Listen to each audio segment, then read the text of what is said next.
Welcome to the Coop Tank. I'm your host, Steve Cooper, coming to you from SuiteRecording in beautiful Mount Laurel, New Jersey. And I got to tell you, I want to give a shout out to my producer, Joe Gangemi. 2 weeks ago, we recorded my entertainment podcast, the 1,000th episode of Cooper Talk, and our guest was the legendary Mick Mars from Motley Crue. And Joe took care of it and did a great job. And Joe, you're a guitar player. You must have been pretty excited about having Mick Mars in here. Yeah, Coop, that was so cool, man. Thanks again for choosing SuiteRecording for that recording session. Congrats again on your 1,000th episode. And it was so cool to have a living legend right here in the studio, not to mention Mick Mars on the show with you as well. I mean, that was just really cool. So, congrats again. I choose the studio because it's a great studio. Tell the listeners what and the viewers what SuiteRecording is. Yeah, absolutely. So at SuiteRecording, we help brands and businesses to leverage the power of podcasting and YouTube to generate quality content and to do it in a fun and unique way. So we can help with everything from planning your podcast to publishing it on YouTube, Spotify, and Apple. We also do things like mobile recording, live streaming, and some other fun stuff. So if you're interested in learning more about how we can work together, contact us anytime at hello@suiterecording.com or visit us on the web at suiterecording.com. That's SUITE. Take it away, Coop. Hi, we have a great show today. Our first guest, I actually interviewed him at Business Committed to South Jersey at a lunch at the Legacy Club, and it's Greg Carlisle from TD Bank. How you doing, Greg?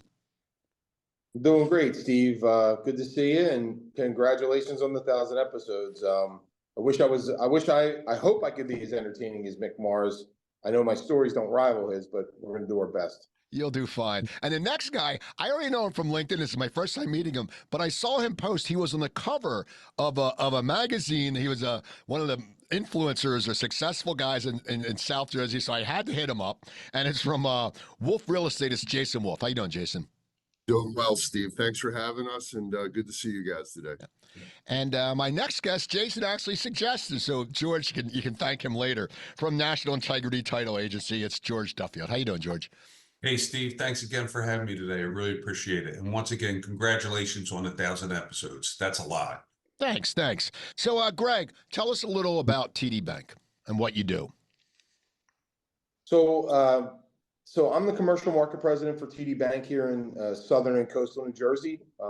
Just to draw a visual, if you take a line across the top of Monmouth County, across the whole state, down through Cape May, that's my territory. It includes 9 counties: Monmouth, Ocean, Atlantic, Cape May on our coastal.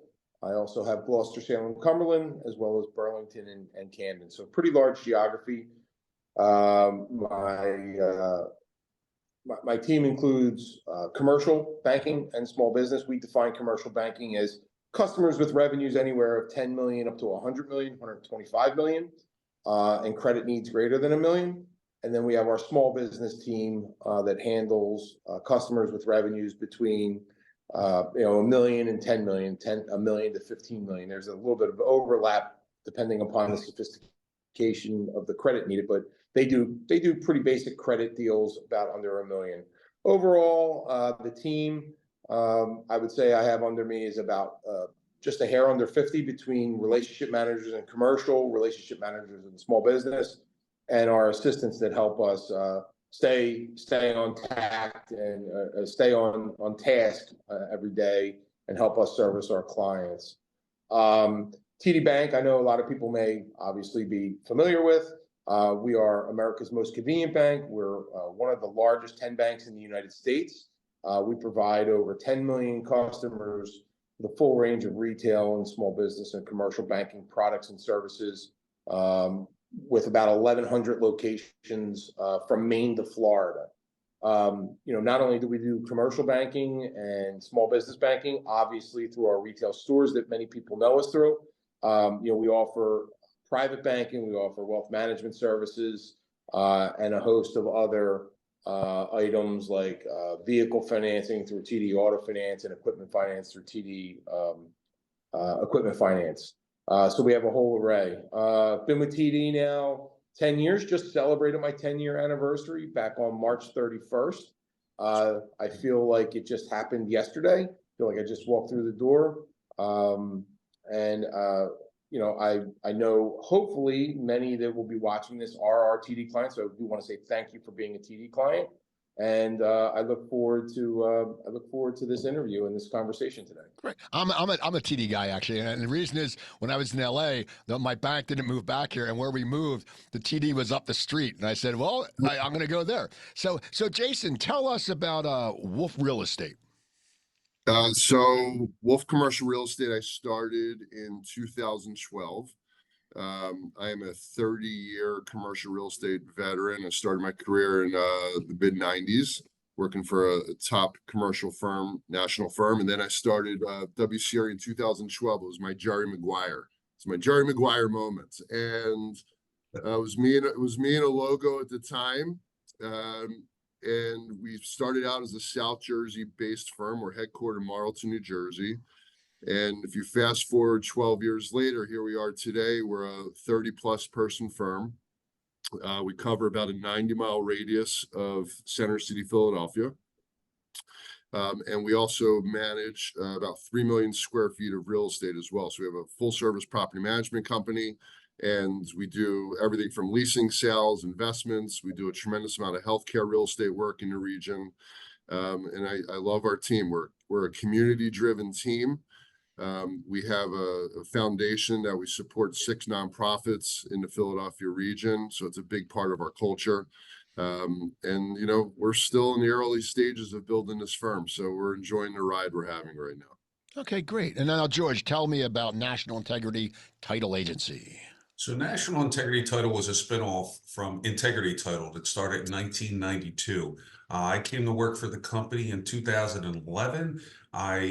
Myself and my partner purchased the business in 2015. Our corporate headquarters moved to Marlton, New Jersey in 2019 in the same building with Jason and his entire team. We're about 40+ employees. We do commercial, residential title insurance, Pennsylvania, Jersey, and now Florida. Okay.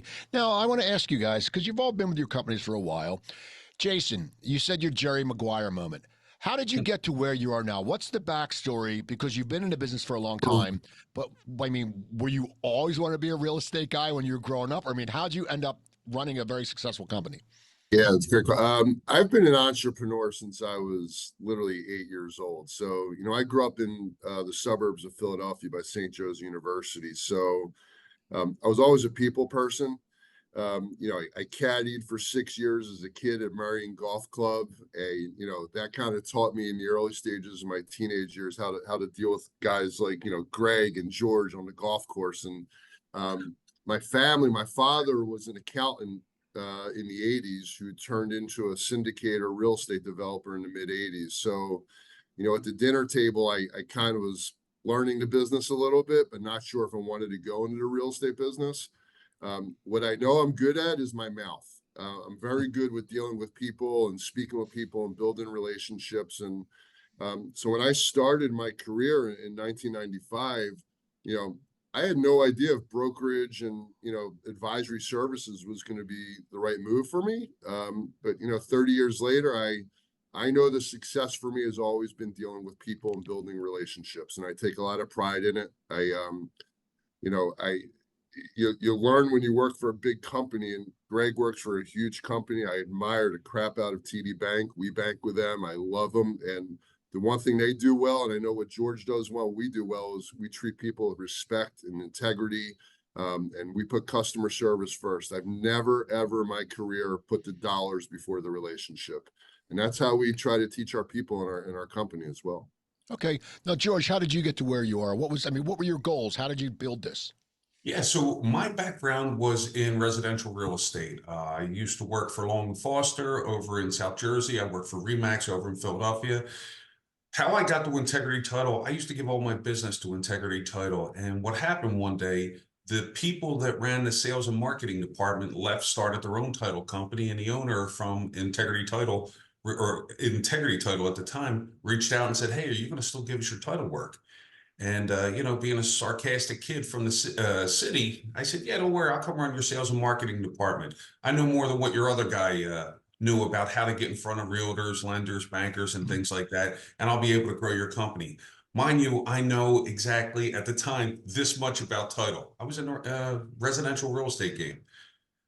She asked if we could get out, have coffee, have a meeting, and next thing you know, we started having a conversation, and she offered me a job. I wasn't looking for a job. I was doing very well in residential real estate at the time. I owned personally 102 units in the city, and I had a couple other little businesses. And I said, you know what? Let's give it a shot. So I came to work here.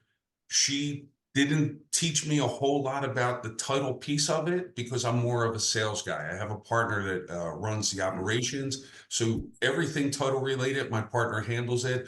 But for me, I'm the person with the creative mindset to take the company into a different area.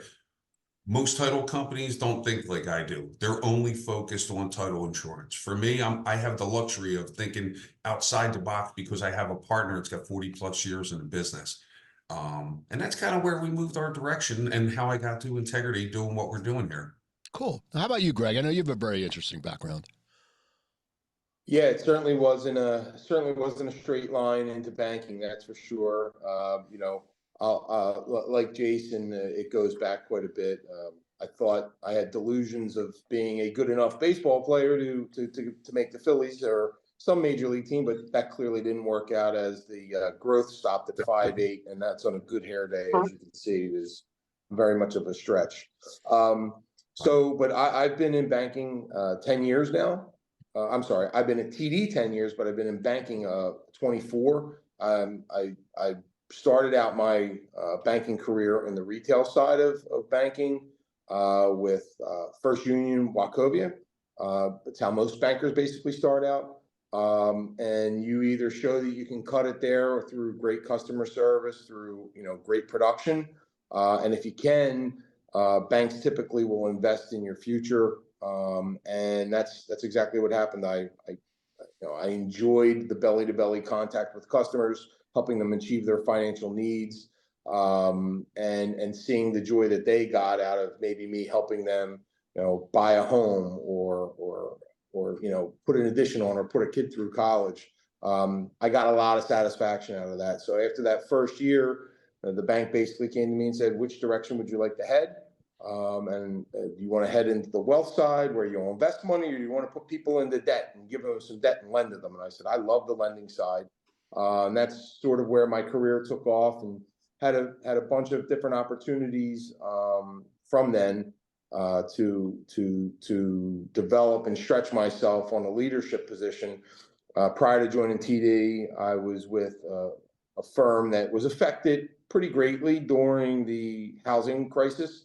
Washington Mutual, when they moved over here into the Northeast from their expansion from Seattle. I remember getting to launch our Philadelphia and Washington DC offices, and when we were calling people, we were basically saying, "Hey, we're WAMA, we'd love to talk to you," and they thought we were Wawa. So that was quite a difference, Wawa to a financial firm. So once we overcame that, we were able to win some lending and some clients, but. The world kind of turns on its head there in 2008, 2009, opened up a new opportunity for me to go into HSBC Bank, which was it's one of the largest banks in the world. I learned a new discipline of banking and global trade. Was doing great there, happy, was never looking. One day TD came knocking. I was doing a lot of traveling, and it was a little bit more local. So I decided to take a listen, and it's probably the best career move I ever made. Because I was able to put all of my learnings and skills together, not only from the banking side, but I worked my way through school as in the bar business. A lot of us do in the service industry. Jason was a caddy. I was a bartender, and you do learn to work with all personalities, and you learn that customer service is key, and it gives you a deep sense of hard work. When you have to work in those fields, and it makes you appreciate where you come from, but it does allow you to work with a lot of different personalities when you climb the corporate ladder, because you meet a lot of different folks in the bar industry. So it's been a long journey to get here. Love what I do. I see myself here for another 10 to 13 years, unless I hit the lottery or the Powerball. I think that's being played tomorrow, but outside of that, I think I'm always going to stay helping people lend money and buy buildings and build businesses. It's something I love.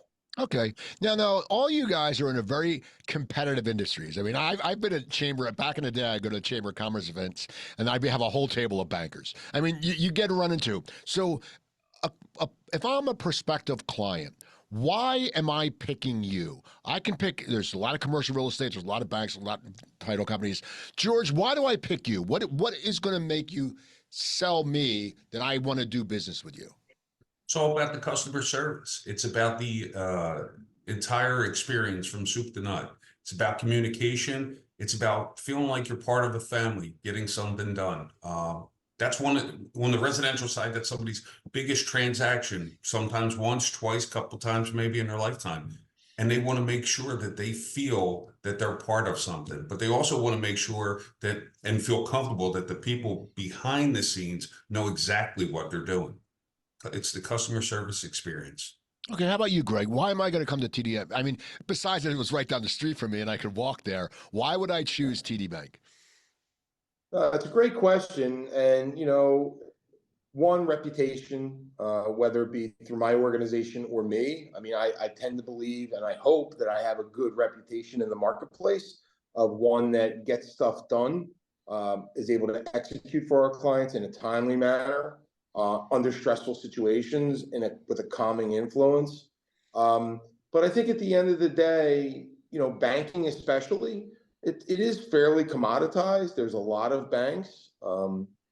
We kind of all sell vanilla ice cream, but how do you make that vanilla ice cream a little bit more appealing, whether it be sprinkles or whatever you put on top?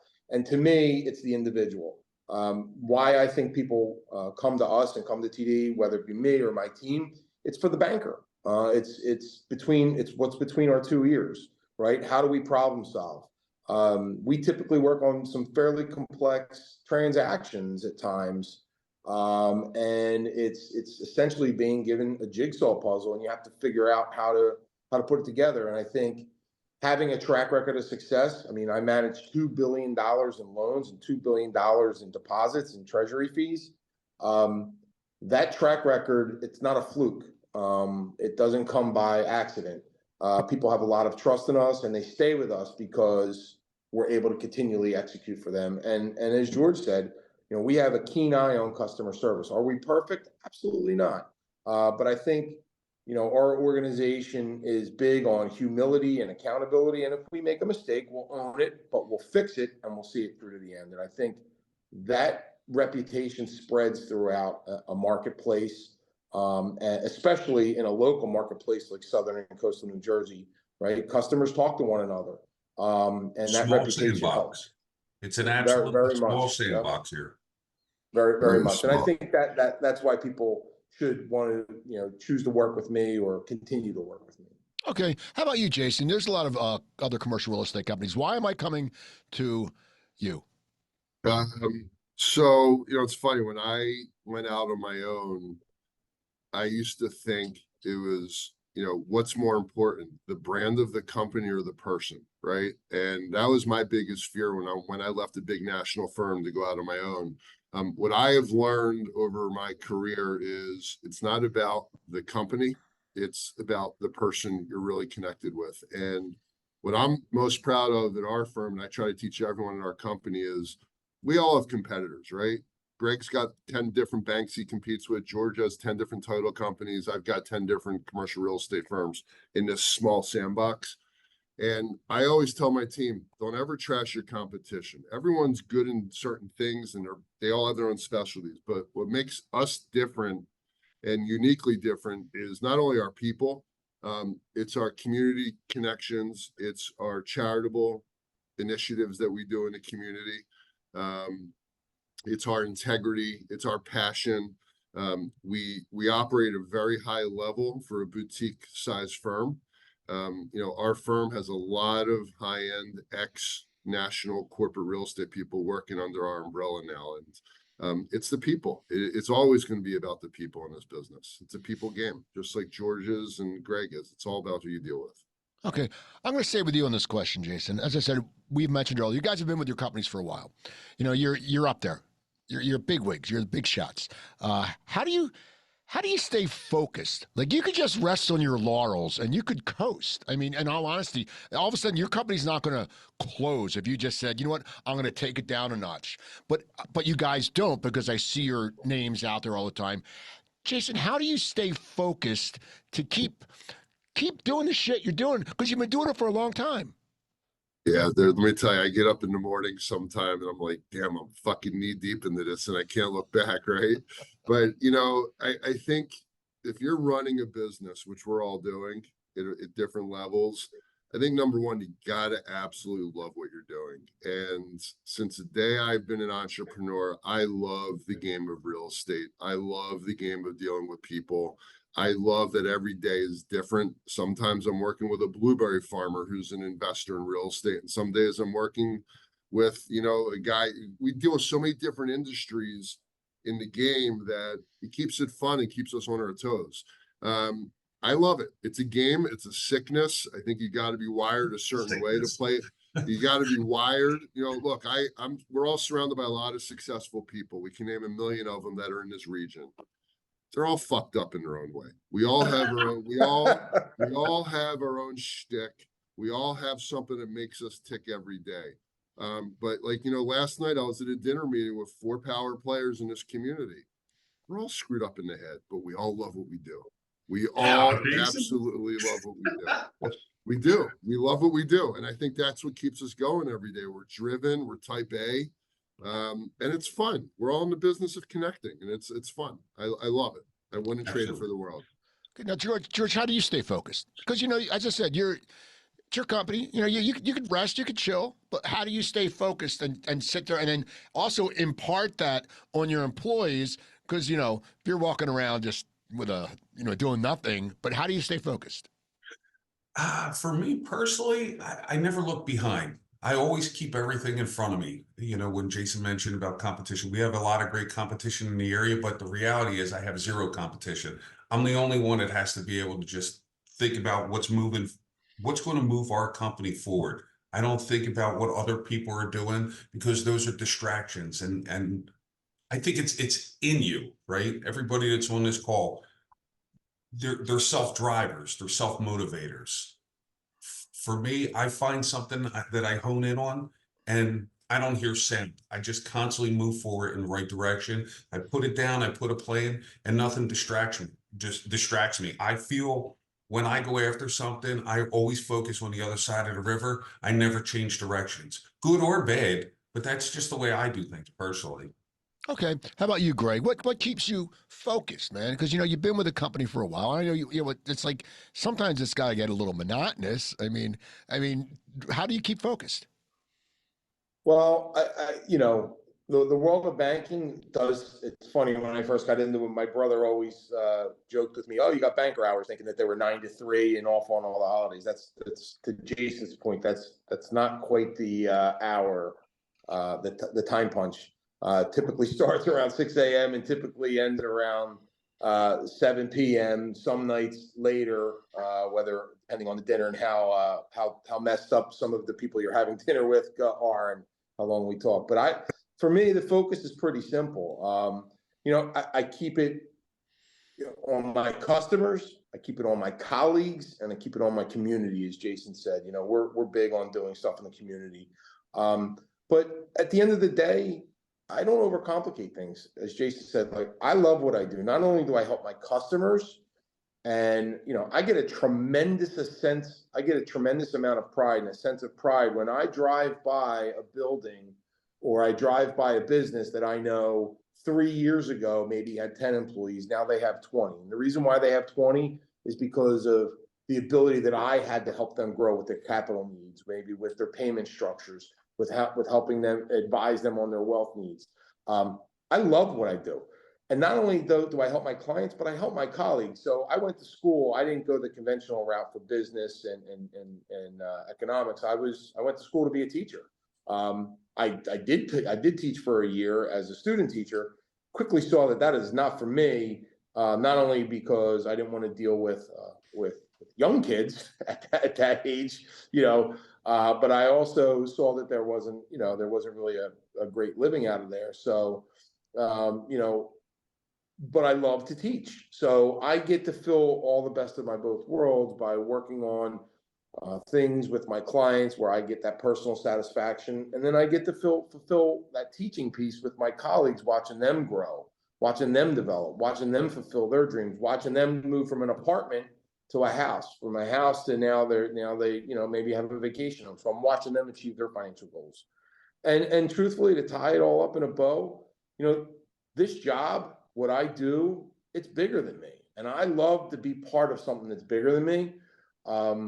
If I do my job right and my team does their job right, and I develop my team right, we are a big piece to the local economy and how that grows.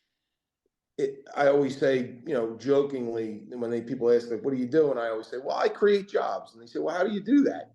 Well, because if I'm helping my companies grow, they're hiring people. And if they're hiring people, it's creating jobs. So it is a much bigger thing than I am. And I love that. I love being part of a bigger thing than me. And I love being part of a team. And, like I said, I get a tremendous sense of pride whenever I drive by a client that I see that we helped expand. I'm sure Jason and George can speak to that too. When they help a client deliver on their dream, it definitely keeps me going in the morning. Okay. Now, here's something though. It's because you said you're focused. You haven't looked back.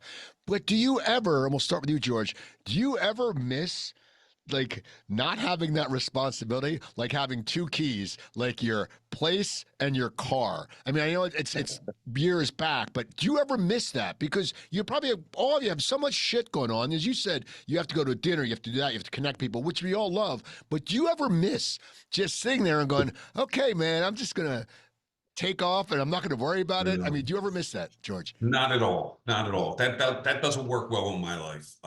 I've started my first business at probably 16, 17 years old, got it up to maybe 33 employees and never looked back. I'm just not one of those guys. It's hard for me. I do a lot of self-care. I take a fair amount of vacations, relax. I take time for me. And that also helps me stay focused. If I sit on the beach for more than 3, 4 days, I'm losing my mind because I always have something going on. I can never sit still. And I've accepted the fact that that's just who I am. And I enjoy it, to be honest with you. Okay. How about you, Greg? Do you ever just sit there and go, man, when you're working at the bar, when you're sitting there, I mean, we've worked at restaurants before. You sit there, you get off, you have a few drinks, you try to get laid. That's what you do. I mean, there's no responsibility back then. Do you ever just miss that? As I said, just saying, okay, I'm leaving work. I don't have to deal with anything. Do I miss it? I wouldn't say I miss that. The only thing I would say I miss is my hairline and being maybe 20 again, where we're all in the same boat. I certainly enjoyed staying up late, having fun during college and after college, and maybe being up till 3, 4 in the morning. I can't remember the last time I probably seen 1 a.m. Do I miss that time? Of course. Would I go back and maybe do things differently? I don't think I would. I think George hit the nail on the head. And I know Jason definitely did. We are definitely all type A. I go on vacation right now, and to George's point, I do enjoy the beach, but I take my work handheld device. I mean, I love sitting there relaxing, but I'm always plugged in. I'm checking in on stuff in the morning. I'm checking on stuff at night. I mean, all of my people have my personal cell phone, constantly talking, constantly texting. I don't think I can turn it off. So, I mean, do I miss it a little bit? Maybe just the youth part of it, but not necessarily the responsibility part of it. And I got to tell you, I joke around tongue in cheek. Even if I were to be lucky enough to hit that Powerball, it's not going to be, Caribbean cruises and doing nothing. I will find something to do, even if I'm very passionate about youth sports, baseball especially. I mean, for any of you that may have seen that old Steve Martin movie, My Blue Heaven, I'll figure out a way to build a little league ballpark and run like a little league stadium because I will have to do something. I just can't sit around and do nothing. All right. If I win, no one's going to see me. I'm getting a place in Italy. I'm getting a place in Manhattan. I'm getting my mother-in-law a place in Philly. And you guys, you'll never see me again. Well, I'll pop in. I'll throw networking events that are very extravagant, and I'll go, oh, yeah, I'll have lobster and all that crap. And you guys will be like, oh, this is a cool networking event. How about you, Well, Jason? I didn't say I wouldn't delegate responsibility. I'm just saying I would be involved. Well, if you win, I went 10,000. I There, went 10,000. You got a there you million and a half. go. I went $10,000. How about you, Jason? Do There you you ever go. miss those? Because even when you're caddying, there wasn't a lot of responsibility. You left the course. Anything. Do you miss those days of not having a bunch of people under you? No, not at all. It's funny. I wear a bracelet on my wrist. Let's see if it's here, and it says "Live Your Dash." I don't know if you know what the dash is, but it's part of who I am. The dash is that hyphen when you're born. I was born in 1972, and we're all going to die in 20 something. That's pretty much a guarantee, right? So on your tombstone, it's going to say Steve Cooper or Greg Carlisle or George Duffield, beloved father, husband, whatever it is. Year you're born, the year you die, and in between is that dash, right? So I try to live my life with that dash. And I don't think I could go backwards because I am who I am today because of everything that built us up, whether it's caddying or car washing, whatever we did as kids. I love the game that we're in. I don't think if I had $100 million sitting in my piggy bank, I could stop and sit on a beach. I could go on vacation for a week. I don't turn off. I never fucking turned off. When I got married, this is actually a funny story. When I got married in '99, one of my dear friends, before cell phones were a big deal, he took a picture, our guest book at our rehearsal dinner, and he took a picture of my phone at the time, and he put a picture of the phone in the guest book, and he had the phone write, "Dear Jason, don't forget to take me on vacation with you. I'm gonna miss you dearly. Love your cell phone." I never turn off. So I think we're all in that type A people business. I don't think I could sit back and reflect and do nothing. I always will have to be doing something till the day I die. I love the game of this. And every day brings something different. And that's what I love about where we are in our careers right now. So no, I don't think I could stop. Okay, now in all your careers, you guys are successful. People looking out say they're successful. You have accomplishments. You've been with your companies. You do well. But what's success to you? When you think about it, as I always say, when I got out of college, I was a touring stand-up comedian, and I wanted to be a star. And now I'm like, you know what? I'm fine. Success is different. Success is I have my health. I had a few close calls. I have my health. I have this, I have that. It changes as we get older. But Jason, what's success to you now? What do you consider success? It's definitely not money. I don't think at the stage we are in our lives, look, money gives you all the enjoyments of life, but to me, it is health 100%. It's your family, it's your closest friends. It's, the things that make you go home on a Friday night and go, you know what, we're all pretty fucking blessed when we go to bed at night.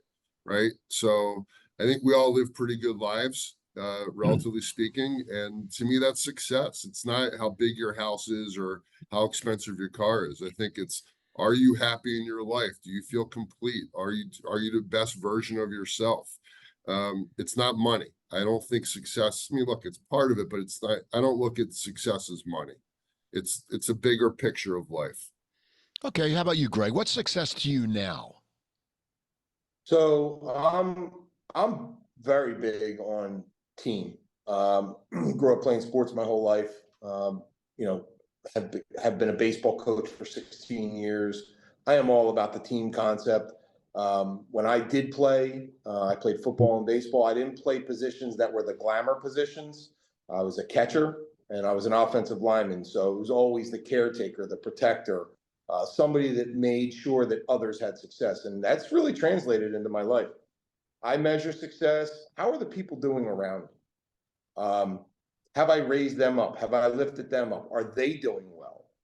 To Jason's point, it's great that we're doing well, but it's not a one-man show. It's not a one-person show. We don't get to where we're at by just everybody else doing poorly around us. So I measure my success. How's my family doing? How are my kids doing? Are they okay? Are they succeeding? how's my team doing? I have a team of 50 people. I make sure that I talk to every one of them. I do career conversations with them.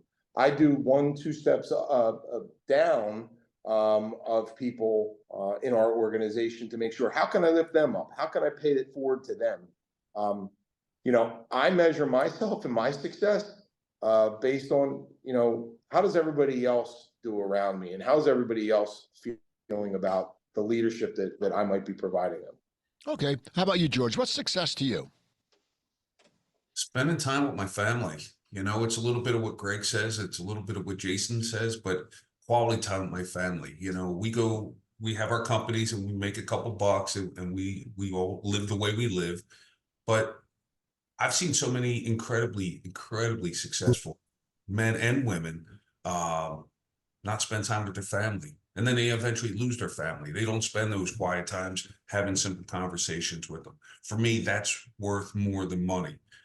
You're only going to get one shot to spend time with your kids. You're only going to get so much time to spend with your parents, your wife, whoever it might be in your life. So success for me is having good quality time with my family, not missing anything. And listen, like Jason said, we still have to work. We still have to make money. That's going to happen regardless. It's the other things that we can control more. And when you start putting money in front of family, that's not success. To me, that's not success to me. Okay. So. Now we can say success, and success is different than happiness. Okay. I mean, there's people who are successful who are miserable assholes. I mean, the old story of Ray Kroc had all the millions and he was just like a piece of shit. What for you, George, what's happiness to you? Same thing, quality time with the family, quality time with myself. I can't think to help grow my company if I don't think for myself or take time for myself. So, everybody on this podcast burns at both ends of the candle all the time. We don't work 40-hour jobs. We wake up in the morning, we're working. The mind's going. By the time you lay down, your mind's still going sometimes. And how do we create a better experience for our staff? How do we create and I totally just lost my track because of that one thing. God damn it. Yes. You can jump in. I just lost my track. Okay, yeah, Happiness is trying to provide more also for the people around us. Like I said, like Greg said, think about the happiness that when he's bringing up his entire team, there's a lot of happiness there. Okay. He's helping families survive another day. He's providing. He's creating. But that's happiness for them. I mean, I'm not talking about happiness for you. Like Jason, what's happiness for you? Personally? Yeah. What makes you happy? I mean, is it sitting there maybe just drinking a cold Corona with a You know lime what? on a hot day? I'm leaving. Look, after this podcast today, I'm heading down the shore at 3:00 this afternoon, and I'm looking forward to taking a long walk with my dog on the boardwalk, having dinner with my wife, a good bottle of wine, turning the fuck off, right? And I'm Jewish, so we live the Shabbat life on the weekend. So Friday night for us is we turn off, and it's friends and family, and really reflect about how lucky we are in life and look back at a week. When you start the week on a Monday, you're like, oh, I can't wait to get to Friday.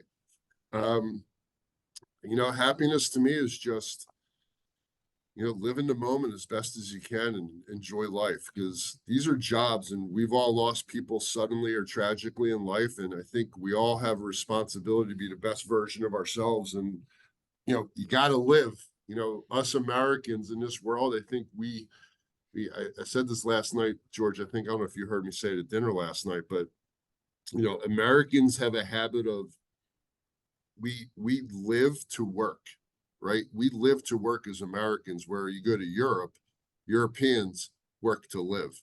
And I think we don't live enough as people. And I think we have to enjoy our lives too, because you don't know when your day is going to come. We have a friend in our community who was 60 years old and died tragically 2 weeks ago. Stupid incident on a vacation in Florida. And next thing you know, a week later, he's dead. So you don't know when it's your time. So happiness is, you got to live life. You have to. Okay. And it's not easy. It's not easy. It's easier said than done. What beach? Where's the boardwalk? I go down to Ventnor. Okay. Ventnor, New Jersey. Yeah. Okay. I grew up in Cherry Hill. Everyone goes to Cookies and Yeah. Steve's. Yeah. I'll be there tonight. We're going I'm to going Cookies there and tonight. Steve's. Cookie. Yeah. Greg, what makes you happy? So What it's is a lot of happiness? What is happiness to you? yeah, it's a lot of what both. I mean, I kind of echo exactly what Jason and George both said. Not to give a weak answer, but it's a meld, right? If I'm not happy and successful in my work, which, you know, while Jason's cutting out on a Friday, and people might think, oh, he's leaving on a Friday. What people probably don't understand is he probably worked 90 hours in those 5 days, right? So in order to have that happiness, you know, you have to still be successful at work. So when you translate that, like maybe into something personal, you know, I love the happiness time for me, just being with my family. Jason talks about what he's going to do this weekend. I'm a massive. I said it a couple times. I'm a massive sports fan, huge Philadelphia sports fan. You know, put a little money and put a little time and caring and effort into what my backyard looks like. It's kind of like a cross between an outdoor man cave and an outdoor kitchen. You know, what makes me happy is the weather's going to be a little warmer this weekend. I'm going to have the Phillies on outside. I'm going to have some friends over. I treated myself to I got rid of the barbecue grill last year. I treated myself to a Blackstone, which if anybody hasn't gotten one of them, it's a game changer. I will be cooking all weekend on the Blackstone. You know, friends will be over, a lot of laughs, a lot of goofiness.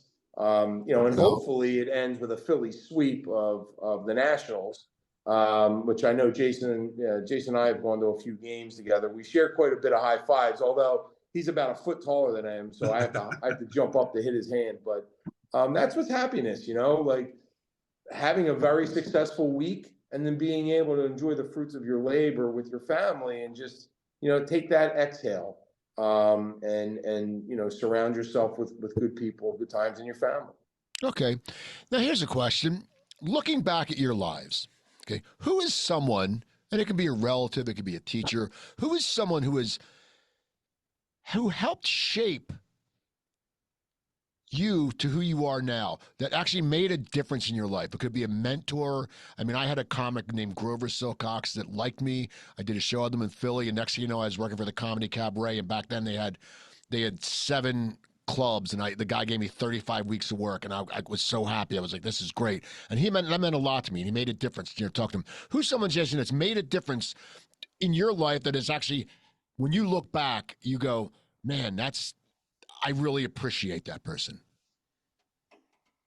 Gosh. The big picture of life or career? Either way, just pick one that's really made a difference in your life that you go, damn, you know, like you would want as a pallbearer, like at your funeral. Yeah. I mean, You know, it's funny. I grew up in a divorced family. My parents got divorced when I was 2. So I was a big time street kid in Philly, kind of like George was. And, you know, I would say, you know, the easy answer is to say my father, because my father was in the business. I saw the highs and lows of his life, and I've seen success and I've seen failure at a very young age, right? I saw my dad get wiped out in the late 80s during the last market, I think was a horrible market crash. And Greg, you probably remember this was what, 91, 89, 90, 91. And I was just graduating college, and I saw my father hit rock bottom, financially, personally, mentally. And, you know, you learn from those mistakes. And, you know, my dad's now 75 years old, and, you know, I watch tears come out of his eyes when he sees his grandkids are, you know, growing up and graduating college, and the legacy of his name's carrying on. So, you know, I would definitely say to my father, my mother for sure, gave us all the love and the heart and emotion. But, you know, from a career point of view, I would say my old boss at my old firm, and he still knows it today, my old firm at Collier's, Doug Sayers, probably pushing 78, 79. He taught me the ins and outs of the business. And, you know, one of the hardest things when I left my old firm, the hardest thing I had to do was say goodbye to my old boss, because he was like a father figure to me in the real estate game. Taught me all the strategy, all the success that I've had today. It started there. So I would say my old boss definitely had a big factor in the success of my career as well. Okay, how about you, Greg? I'm guessing for you it's going to be a coach, but I may be wrong. Well, it's funny, I guess if I were to be a dog, I guess I'd be a mutt because there's so many that have had influence in my life, both good and bad, right? I mean, you learn. Jason just hit the nail on the head a little bit too. You learn from the good and the bad. I mean, I've learned just as much from some of the bad folks in my life, what not to do, what not to go after, how not to emulate, as much as I've learned those to emulate and be mentored by. So from a career perspective, I would say there's dozens and dozens, and some on the bad side and some on the good side. And since this is going to go on YouTube, I won't name names. I will tell you, my boss, Rob Curley, and I'm not saying this because he's my boss. Rob and I have become friends over these past 10 years. Rob is an incredible mentor and it's Best. grown into a friendship. Rob is great. I cannot speak highly of that guy. He means what he says what he does, sincere, will give you honest feedback, will put his arm around you, and is compassionate. So from a career perspective, I've never had a better manager than Rob. From a personal standpoint, a lot of people in my life, I would say, but probably my grandfather. He was my earliest, I would say, figure of,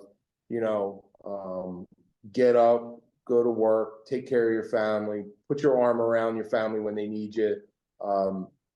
Be big on Sunday get-togethers. Don't let little personal petty things get in the way.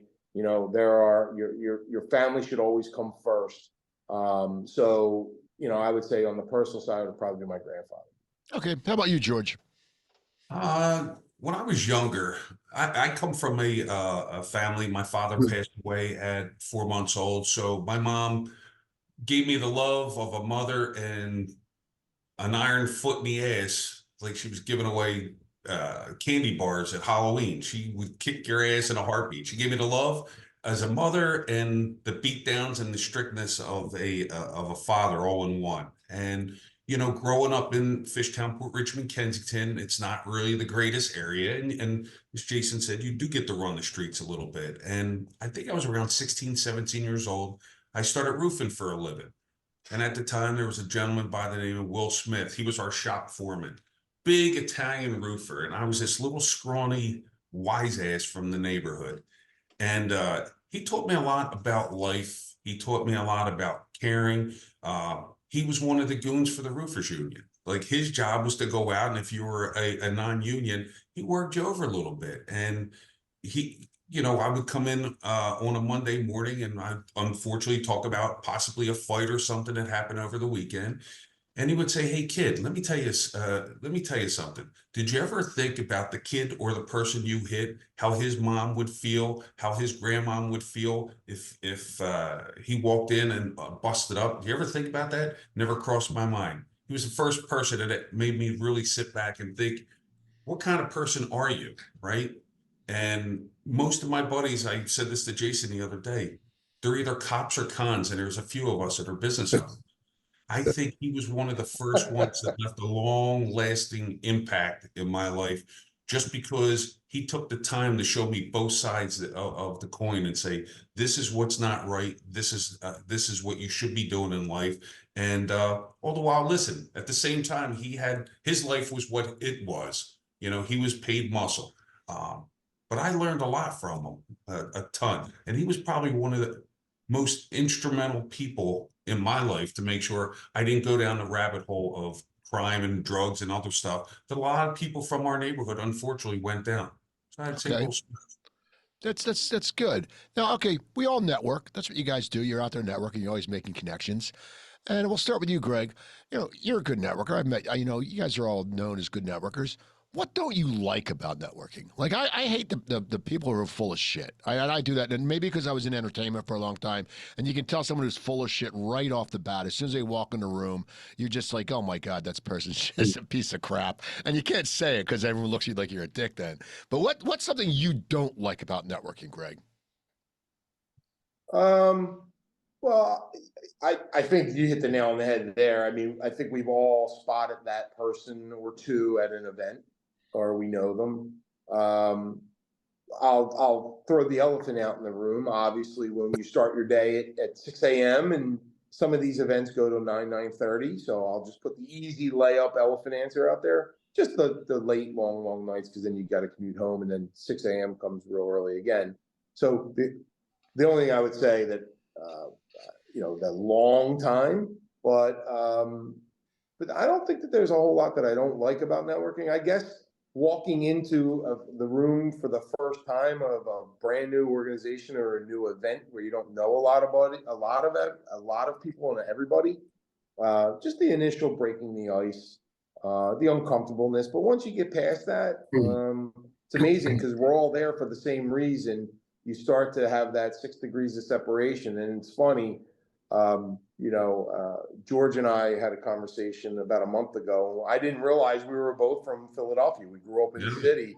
And the first thing, before we talked business, we just started talking, and we just connected on the Northeast Philadelphia thing. And boom, like, hey, do you know this person? You know that person? When did you go to school? Where did you go to school? So all of a sudden, that uncomfortableness of walking into a strange room, not knowing anybody, before you know it, you probably not only know them, you probably played sports against them growing up, and you probably know someone in their family. So, not a whole lot I don't like about networking. It's just maybe that initial get over the first when you walk in the room uncomfortableness. Okay, how about you, Jason? What's something you don't like about networking? I think it's the hangover, not the alcohol hangover. I think it's the exhaustion of, I try to network, usually I try to do my networking Tuesday, Wednesday, Thursdays during the week, probably like most of you guys. And when you're out till 9:30, 10 o'clock at night, and you got to get up in the morning and you got to do it again and reset and recharge, it does get tiring. I love the networking game. It's who I am. It's what I've done my whole life. So I don't know any different. But I think you have to go at it with a level of sincerity. When you meet people, I never walk in the room and go, give me business. It's not who I am. I've met a million people where they're like, oh, I haven't gotten any leads from you in forever. And I'm like, I don't have a relationship with you. I don't just feed leads to people. You got to build that trust. You got to build that relationship. It's something you have to earn. But look, I think networking is a gift. You have to have the right personality. We've all gone to rooms and you find that one person who just looks lost, and you want to figure out how to help them sometimes, but it's tiring. It definitely can take its toll on you after a while, for sure. Okay. How about you, George? Time commitment away from family sometimes, like Greg mentioned. There's some networking groups, I'll get there at 7 o'clock in the morning, and it's a morning, noon, and night. And before you know it, you're walking into your house 9:30, 10 o'clock. Well, if you're spending 10, 11, 12 hours out networking, sometimes not talking to the people you really want to talk to, and it's a drag. It's work, it is work. That's probably one of the hardest parts. I do enjoy networking as a whole. My biggest problem is for me, and Jason will tell you, if I have to go to a networking place and I have to do public speaking, I'm out. I do not like it. I don't want no parts of it. Greg, got a lot better. Jason, Greg, they do it for a living. I'm one of the owners of the company. I'm at a point where if I don't want to do something, I'm not doing it. However, every blue moon, I do get dragged into it. Like this kind of stuff for me, this is fairly newer to do any kind of podcast. It's not really something that I'm accustomed to. So with the networking piece, it's good until it's not. It's good until I'm asked to public speak, and then it's over for me. I hate it. Absolutely hate it. Okay. I'm very interested about the answers you guys are going to give to this next question, because I started this question a few months ago. It's about business books. Now, I don't read business books. They just don't interest me. And I have a feeling, because all you guys, you learned a lot of shit on the street. You're very common sense. As you guys said, you're from Philly, you're an athlete and stuff like that. But do you read business books? And if you do, what's one that is important to you? And I don't want to say, I hate when people say, oh, it changed my life, because no book's going to change your life. I mean, it's unless you're a musician and you saw the Beatles, then that would change your life. That changed so many musicians' lives. But Jason, do you read business books? And if so, what's one that's important to you? So that's a great question, by the way, Steve. I am not a great reader, primarily just because of the ADD component. I can't just sit still and lock in on a book for an hour. And I've read Good to Great. I've read the Steve Jobs. I've read a lot of books, but the one that stood out was probably the easiest reading for me. And I was always the kid that did enough just to get by in school, right? So this book for me was easy. It was called Love is the Killer App. Love is the Killer App. It was written by Tim Saunders. And I was at a conference years ago, and he was the chief, at the time, he was like the chief marketing officer for Yahoo. And the book was probably 75 pages of just easy reading. And the whole book was just about love and how you show love to your clients, how you show love to your employees, how you show love to your family. It's the simple touches of life that can make you successful, right? Rather than sending that email to the client saying, hey, Steve, thanks for having us on the podcast, handwrite a note. Those little things make a difference in the success of your career. So for me, it was Love is the Killer App, how you show love in life. Okay, how about you, Greg? What's a book? Are you a voracious business reader? So, the clock that I punch doesn't allow me to have a lot of downtime to read a ton of books. Our day is constantly filled with reading. We're reading economic updates. We're reading the trade journals. I'm reading Jason's newsletters around all the different statistics and numbers in every asset class there is in real estate. So there's a ton of reading that goes on during the day. So when the time comes, you get home, or it's on the weekend, or you're out networking late and you get home, not a lot of time left for really reading, especially when I like to try to catch up on my ball games at that point. But I have read quite a few good books. From a business side, the last good book that I read was Grit. It talks just about like how to persevere through a day, how to persevere through a pandemic, how to persevere through a tough client situation. So I thought that was good. It's a nice, easy read, only a couple hundred pages, piece of cake, paperback. I will tell you probably the two better books that I've read, and they were years ago. I love, right, in the roles that we're in, not only are we producers and we need to execute for our clients, but we have all people that report to us. So we're coaches in ways. I've read the autobiography of John Wooden. Excellent. Anybody that is in a coaching situation, if you need to coach, whether it be sports or whether it be in business, the skills and the meanings are transferable. And the same would go for the autobiography of Vince Lombardi, or the biography of Vince Lombardi. Both great books, both, obviously, transformational winners that led people that were not always successful to great success. So, I would recommend those three books. Okay. How about you, George? You one of those guys? I am not a book reader, but the one book that I managed to get through was Rich Dad Poor Dad by Robert Kiyosaki. I really enjoyed that, and learning the art of or the key of duplication. That's what I got out of that book. For me, I'll do a lot of podcasts. Nothing in particular. I do a lot of scrolling. I do a lot of cliff notes in whether it's in podcasts or certain books. Quick reader. Okay. I'm not one of these guys who will sit on the beach and read a 2,000-page book. That's never going to see me. You might see me swiping through a magazine, but that's about it. Well, next time you listen to a podcast, go to coopertalk.net. I've had 4 members of the East Street Band on there. Me and Stephen Van Zant's an hour and a half interview is great. Right. Final question, guys. Final question. Someone comes up to you. They could be just getting out of high school. They could be getting out of college. It could be a little kid, a junior high kid in your neighborhood. It could be someone getting out of trade school, and they come up to you because they see you as a successful person. They see you have wisdom, and they ask you, what do I do to succeed? What should I do? Greg, what advice would you give them? So it is a great question, and it's very relevant to my life right now. My son's getting ready to graduate from college in May. Super proud of him, by the way. And I'm constantly giving him advice. And the advice that I believe where a lot of people lack these days, especially this younger generation coming out of school, they love to text, they love to email, they love to hide behind anything that doesn't have the belly to belly contact.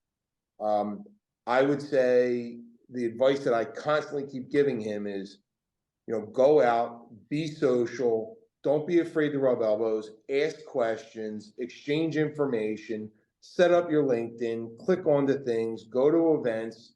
That belly to belly contact, to me, is what separates those that become successful in their business, because it doesn't matter if you're selling real estate, title insurance, banking, copiers, Deer Park water. You have to sell something in order to drive revenue. And the only way that you're going to continue to sell stuff is by developing relationships. People buy who they like from. People like to deal with who they like. So to me, I think, get out there, develop your belly to belly skills, even if you're uncomfortable, and don't be afraid to talk. I mean, Jason hit the nail on the head. You always go to those networking events and you see that one person standing in the corner. Well, they're there for a reason. They're just scared to death to start talking.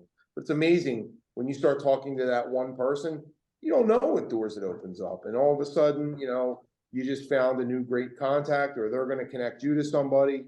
So my advice would be, don't be afraid to leave your comfort zone, get out there and start talking and meeting people. Okay. How about you, Jason? What advice do you give, Jason? Yeah, Greg, you're spot on, man. My daughter's about to graduate Ohio State in a month, and we all have responsibilities to navigate our kids and mentor them. But I think a lot of these kids today, you're spot on. They don't know how to communicate.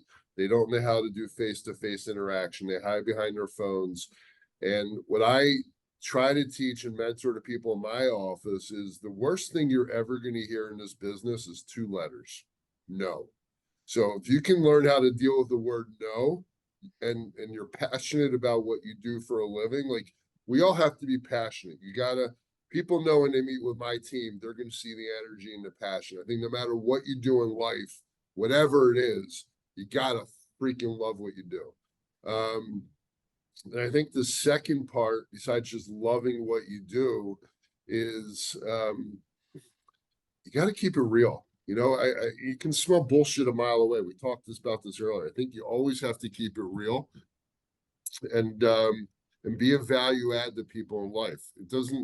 It's not just be a value add in banking or real estate, but just bring value to the relationships that you have. Be the best version of whatever that is in your life, but you got to be a value add. You got to be able to accept the word no in life and how to overcome that.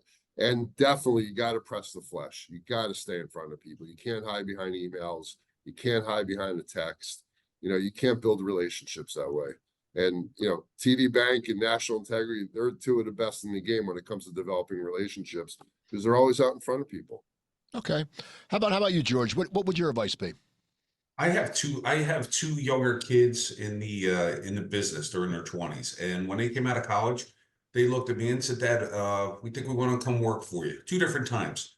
The first thing I did tell them is they have to get out and network. There's 2 pieces of this. You can get out in front of 1 million people. That's all well and good. The second piece is you have to learn how to follow up. You cannot go out and meet 1 million people and not start to create a relationship. I told my kids out of the gate, when you're following up with somebody, track it, because the last thing, and we all have salespeople that work for us, the last thing you want is to have a salesperson work for you, not follow up. You meet a great person, you create a relationship, and then you disappear for 7, 8 months. You're never going to get ahead that way. Go out, put yourself in situations that you haven't done. The school, the education that you probably had at college was amazing, but they're not going to teach you the art of getting out in front of people. Sign up on a networking group. Look on whether it's a BNI or a LaTip group or one of these things. Get out, meet some people. Try to find out who's in your industry. Qualify the person to make sure that they're even in your industry to be able to try and work with them to create a relationship, but also keep notes and learn how to follow up. Those are the 2 most important things I teach everybody, that because we do get a lot of interns here, probably no different than Jason and Greg. And they're clueless. They got to get out with the belly to bellies, as Greg always uses, and learn to follow up. All right. Well, you guys, this has been great today. Greg, how can people find you? How can they get in touch with you? So I'm best way to, I guess, go about it would be Gregory, Gregory .Carlisle, CARLISLE, spelled like Carlisle, PA, at TD.com. Best way to reach me. I think we already hit the topic that even when I'm off, I'm on. So I'm constantly checking my email. That's probably the best way to get me. If anything you need, discuss, even if you just want to have a sounding board for, you may be banking at a different institution and you just want to have a second set of eyes. I don't come from a side of pressure. I have a very big portfolio as it is.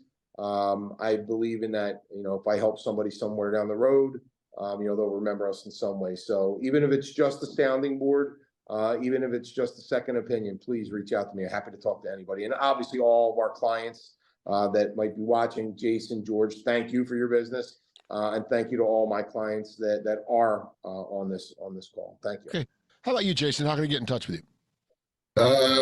My email is jason.wolf, like the animal, WOLF, at wolfcre.com, or you can go to our website, wolfcre.com.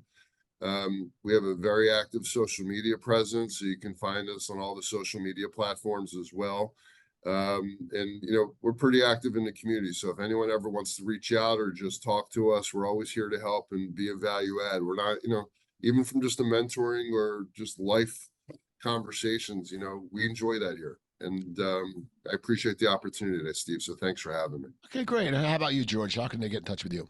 They can reach me at 267-972-8124, or they can try my email at george@myintegritytitle.com.